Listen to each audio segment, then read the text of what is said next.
When my girlfriend graduated, one of his juniors publicly posted a status, and the first person he tagged was me. Turned out, the wife he was keeping in his gilded cage was actually my girlfriend still in school.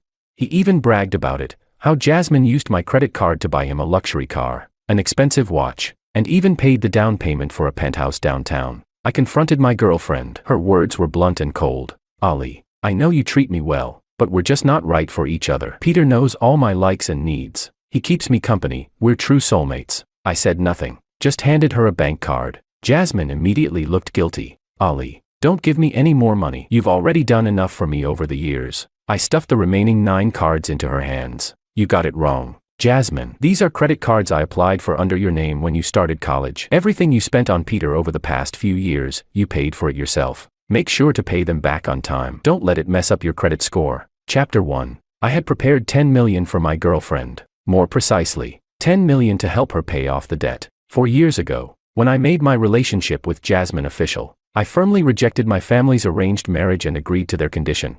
I couldn't spend too much money on her while we were dating. My mother believed Jasmine was a gold digger who would dump me right after graduation. But I loved Jasmine deeply and refused to believe that. As a compromise, I found a loophole in the agreement. I applied for credit cards under her name, and after graduation, I'd quietly pay for the 4 years of her youth. As her graduation approached, I had already prepared gifts and was dreaming about our future together. But then, several video messages from an unknown sender suddenly popped up on my phone. The footage showed the girlfriend I had cherished in the bedroom, the kitchen, and the living room, tangled with another man. "Babe, tell me, who's better, me, or that campus boyfriend of yours?" My face instantly turned pale. It felt like a stone had dropped on my chest and shattered my heart. I couldn't even breathe. I was planning a surprise gift for Jasmine, and she was out messing around behind my back. My fingers stiffly typed out a message to ask where the video came from, but then my phone rang. It was her. "Baby, I got drunk at the bar. Can you come pick me up? It's that place we went on our first date. Please? Love you." That sweet, tipsy voice made my blood run cold. It crushed the last bit of hope I had left. Jasmine had never called me baby, and we'd never been to any bar together. "I've taken you to a bar before." There was silence on the other end. Just a few seconds, but it was enough to sober her up. She gave me a bar name. My hands were trembling uncontrollably as I drove over. When I arrived, I saw Jasmine squatting outside the bar. Her friends were all there. I wanted to spare her the embarrassment. "Get in. We'll talk in the car." But they weren't planning on giving me any dignity. Several girls stood in front of me. After I explained who I was, they sneered. "You guys really have no shame. Trying to hit on drunk girls with lame pickup lines. Jasmine's been dating her boyfriend for over a year. Did you think we wouldn't know who he is?" My face went even paler. So I'd been playing the fool for over a year, and didn't even know it.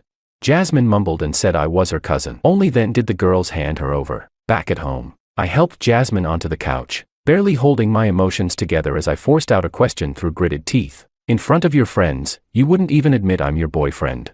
Jasmine didn't answer. Instead, like always, she ordered me around. "Make me some hangover tea. I'm dizzy." "Jasmine, I asked you something. Didn't you hear me?" She finally turned her head to look at me, her eyes full of disgust. "Oh, so what?" Chapter 2. What did you just say? I said. "So what? I just don't like people knowing about our relationship." "Is it a crime to call you my cousin, Oliver? What is it you're always suspicious about? You think I'm cheating on you? I'm drunk and have a terrible headache, and you're not even worried about me, just questioning me." "Fine, you want to know. That video was from a game of truth or dare. Just a silly punishment. A game." If I had seen it half a day earlier, before watching those videos, I might have blindly believed her. But now, "So, the boyfriend of a year and a half, your friend mentioned, he's part of that game too?" Panic flashed in Jasmine's eyes, but her tone remained aggressive. "I did all this for you. If I didn't say I had a boyfriend at school, how was I supposed to reject all the guys asking for my number?" She was clearly drunk. Her excuses were contradictory and senseless. Furious, she stormed into the bedroom and slammed the door behind her, shouting the threat she always used to control me. "If you keep talking nonsense, I swear I'll break up with you." She left so quickly, she forgot her phone. Right then, a message popped up. "Senior, I came all the way to pick you up and you still left with that simp. I'm really mad now. I'm punishing you. Buy me a new pair of sneakers. Use that simp's money." The contact name, Peter Special Care. I remembered that name. He was one of Jasmine's juniors from her department. She'd met him 2 years ago and talked about him constantly. She always said he was dumb and careless, always making mistakes, and as his senior she felt responsible for guiding him. I used to think my girlfriend was just kind-hearted. Now I understand, that smile she couldn't hide when mentioning Peter was the giveaway. I loved her too much, trusted her too much. That's how I missed all the signs. I opened their chat. Every message between them was answered instantly, in stark contrast to our chats, where I was on Do Not Disturb, and she'd only reply with a few words hours later. They talked about everything, from academic philosophy to day-to-day caring words. Jasmine played the nurturing big sister role, but used my money to buy Peter a luxury car, expensive watches, even a home in the city center. I sat on the couch all night reading,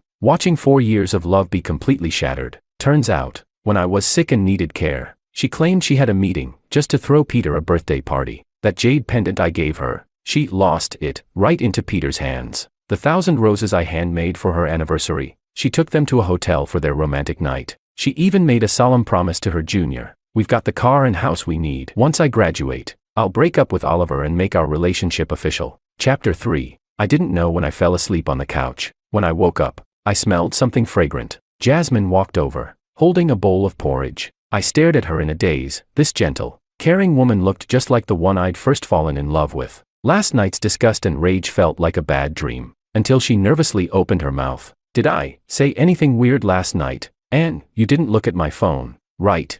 My heart instantly went cold. I numbly shook my head. No. Jasmine let out a long sigh of relief, forcing a sheepish smile. My dorm mates dragged me out. They said we had to go wild one last time before graduation. Don't worry, it was just us girls, no guys. Sure, the bar didn't have any guys. She just kept one hidden behind the scenes. I ate in silence, thoughts racing through my mind. I finally decided I needed to speak up. We'd been together 4 years. I knew she couldn't afford those expenses. If she could at least admit it, apologize sincerely, and return what could be saved, I was willing to give our relationship a more dignified ending. But before I could say anything, her phone rang. When she saw the caller ID, she avoided eye contact and picked up. I clearly heard Peter's voice on the other end. She, however, stayed completely composed. My senior is helping me plan the graduation party. I have to go.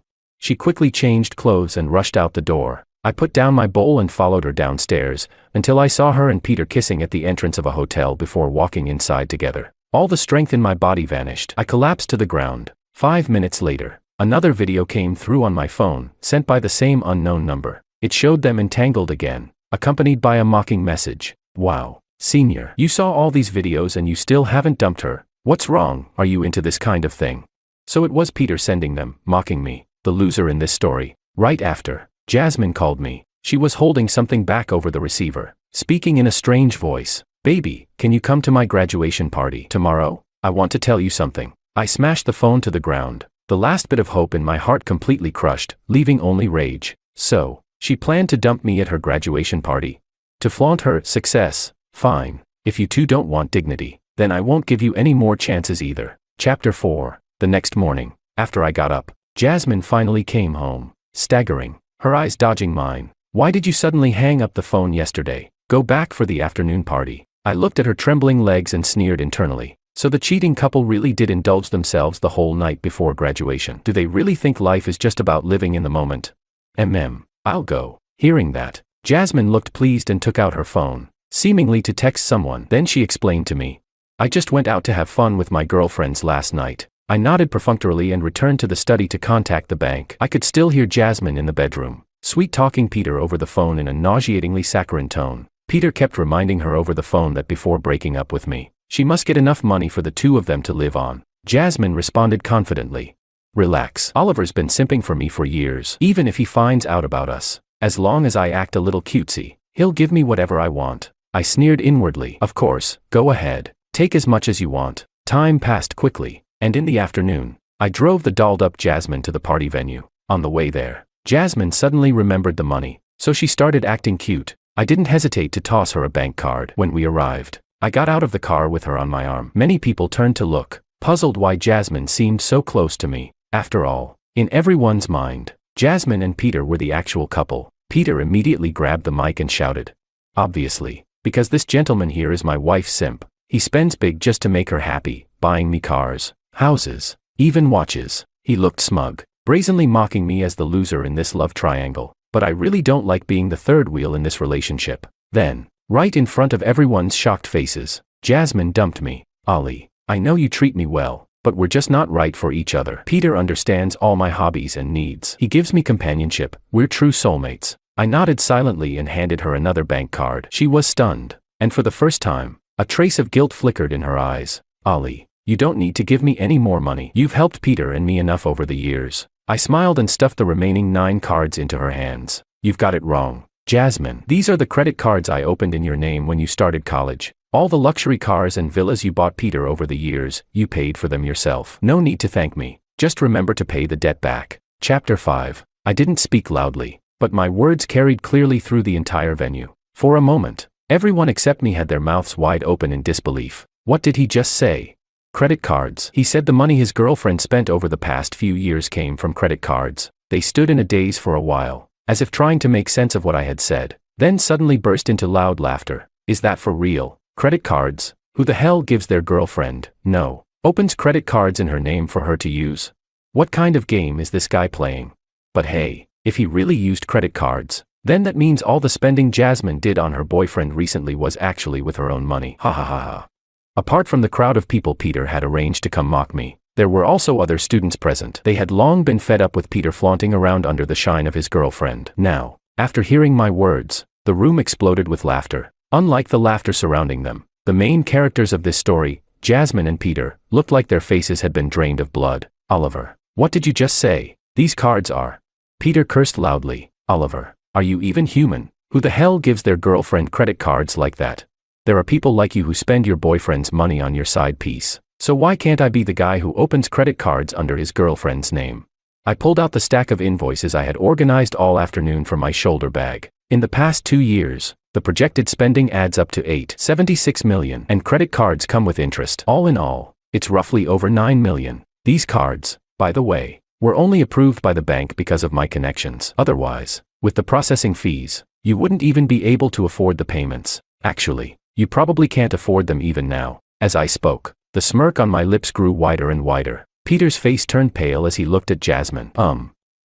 Jasmine, this. I saw right through Peter's scheming, so I thoughtfully explained for him. "Oh right, Mr. Peter, don't be in a hurry to sneak off. I'm sure when you and Miss Jasmine started your affair, none of the gifts she gave you were marked as willing donations. So you're also responsible for the money on those credit cards. What did you say?" Jasmine's eyes were red. Speechless from emotion, she stepped forward and suddenly swung her hand at my face. "Oliver, you scumbag."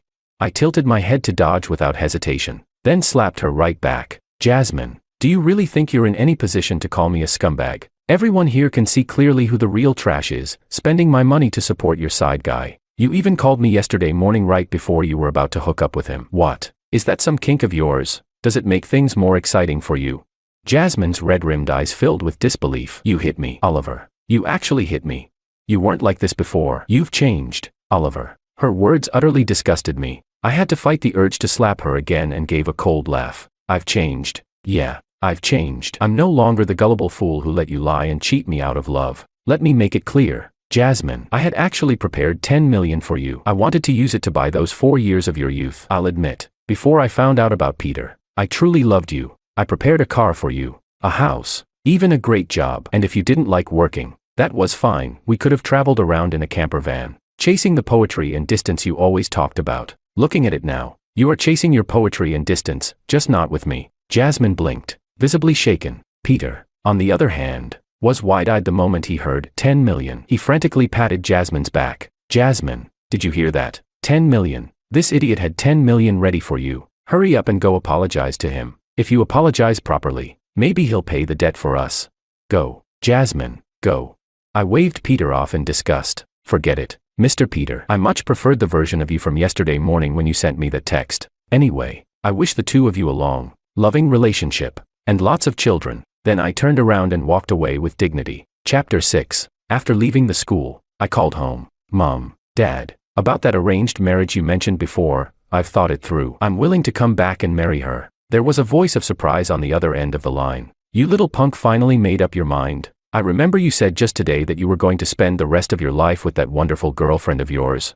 I gave a bitter laugh in response to my father's sarcasm. "You were right. I was wrong. It was my mistake to believe in a love that turned out to be nothing but an illusion." Later, I went to a bar and called some of my old friends to drink and party. Back when I was with Jasmine, I spent every day thinking about her. I never had the time or space to live for myself. Now that we've broken up, I'm finally free to do what I want. My friends were shocked to see me chugging drinks like that. After all, I used to be the kind of guy who always rushed home to take care of his girlfriend. When they asked in surprise, I didn't hold back. I flat out said I'd been cheated on for 2 years. Thinking back, after she met Peter 2 years ago, she rarely initiated any intimacy between us. She always said it wasn't the right time and that we should wait until we got married after graduation. I agreed. Even felt proud, thought she was a traditional girl with strong boundaries. But after reading through her chat logs, I finally understood. Her tradition only applied to me. She had done far worse than just making a phone call while being with someone else. One of my friends patted me on the shoulder, trying to comfort me, but I just curled my lips. I had already moved on. What was there to comfort?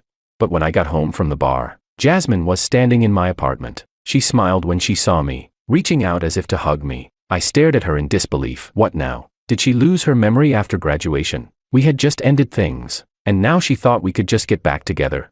I slapped her hand away. Are you okay, Jasmine? Didn't we already break up at the party? If you came back to pack your things and go to your lover, fine. But what's with the touching?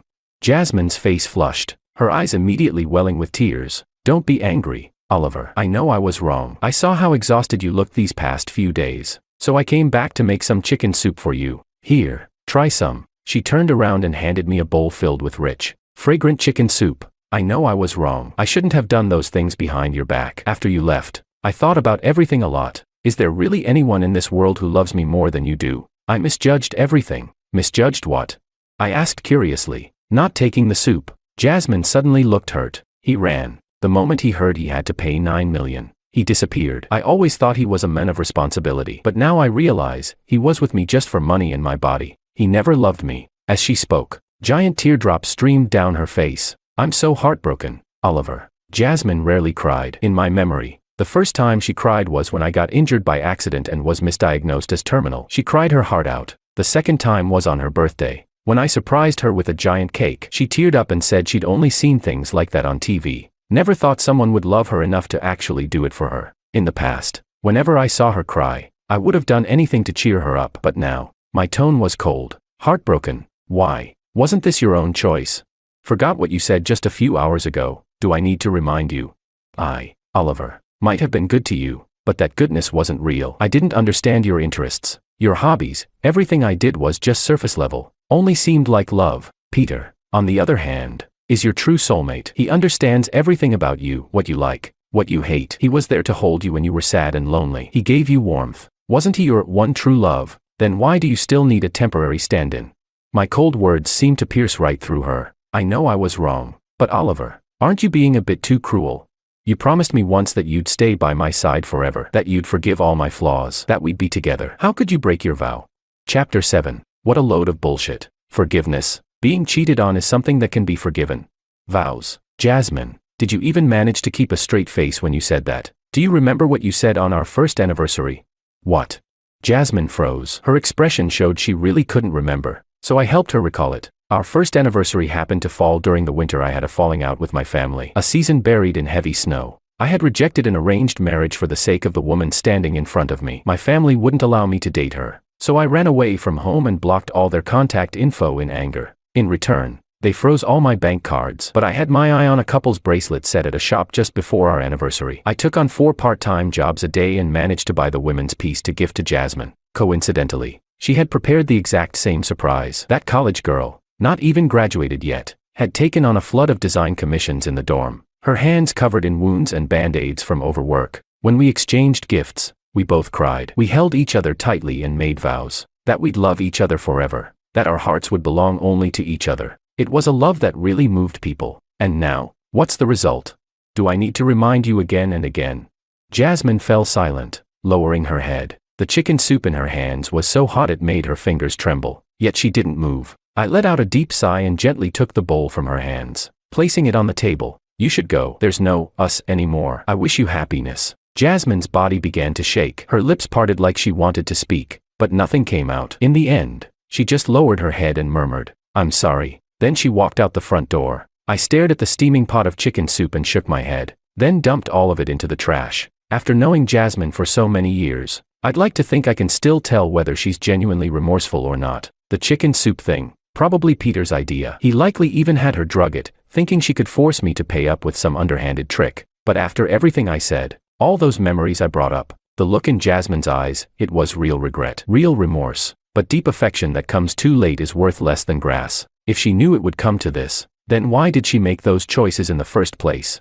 Chapter 8. In the home I had waited 4 years to build, I packed up a few essentials and booked a plane ticket to leave. I had already contacted my lawyer to put the house I bought earlier up for sale. Some things, once you let go, must be let go completely. By that evening, I arrived home and met my arranged marriage partner. It wasn't until we met that I realized the person was Luciana, my childhood friend and the older sister from next door, 2 years my senior, the same woman I had ghosted the last time. We got along naturally, and quickly the conversation turned to engagement. I was a bit curious why she wasn't angry about the last time I turned her down. She immediately crossed her arms. How could I not be angry? I've been waiting for you for 9 whole years. What do you mean? I mean, that engagement 4 years ago, I begged my parents for it. Remember? 9 years ago. I was a little dazed. After she left, I started digging through some of my old things. 9 years ago would have been when I was in my first year of high school. I found a love letter in my drawer. That's when I finally remembered. I had once confessed to her back in high school. Told her I liked her and wanted to date. But since we were both still studying at the time, she gently turned me down and said, "Let's wait until we both graduate from college." Okay.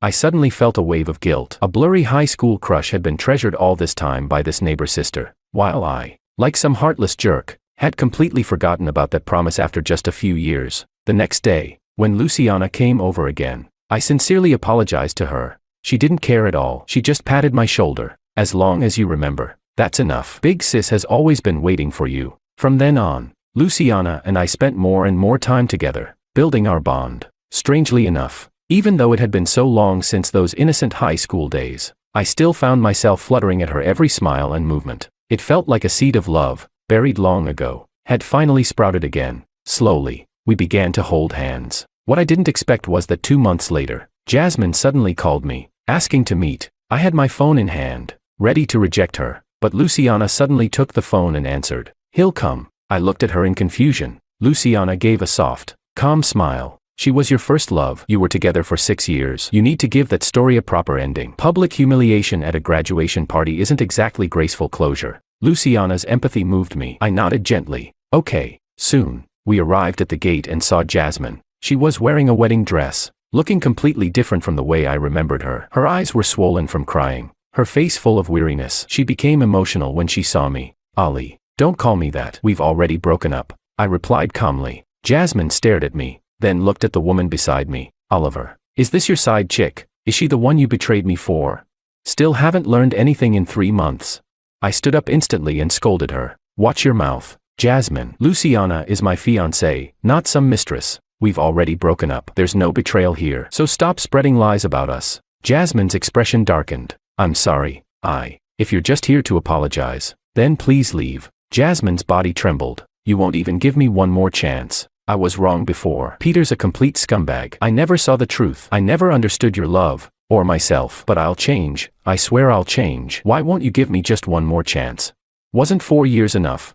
I shot back at Jasmine. Her face froze instantly. Wasn't 4 years enough? I loved her for 4 whole years. I was willing to give her everything for 4 years. And what I got in return was constant dismissal, coldness, and being told that I was too soft, too emotional, not man enough. I got betrayal. Fine. So I gave you Peter, and I walked away. Why are you crying now? I didn't raise my voice, but my words were like silver needles, one after another, piercing into Jasmine's heart. "Jasmine, remember this, it was you who severed what we had." I ignored her visible pain and remorse, and silently took my fiancé's hand and walked away. The next day was my wedding. Everything proceeded smoothly. Under the witness of both our families and the cheers of our friends, I held Luciana's hand and walked into the wedding hall. Before the priest, we exchanged vows to accompany each other for the rest of our lives. As I slid the ring onto my bride's finger, I thought I saw Jasmine's figure by the glass window. Through the glass, I could make out her tear-streaked face. I wondered, was that her 4th time crying, or 5th? But now, what does that have to do with me? No matter how much she regrets it or how much she hurts, she made this choice herself.